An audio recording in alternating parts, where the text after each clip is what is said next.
Hello friends, আজকে আমি তোমাদের সাথে যেই থালটা শেয়ার করছি ওটাতে শাক আছে, মাছ ভাজা আছে, পাঁপড় ভাজা আছে আর চিকেন নিয়েছি।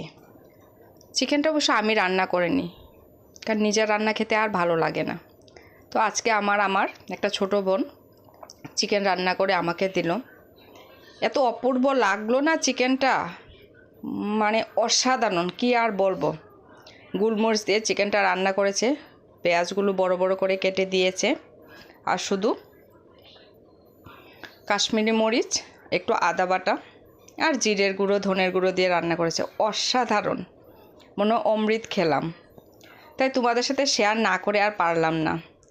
যদি আমার থালিটা ভালো লেগে থাকে তাহলে অবশ্যই লাইক, শেয়ার, কমেন্টস করবে আর আমার চ্যানেলটাকে সাবস্ক্রাইব করবে। ধন্যবাদ বন্ধুরা।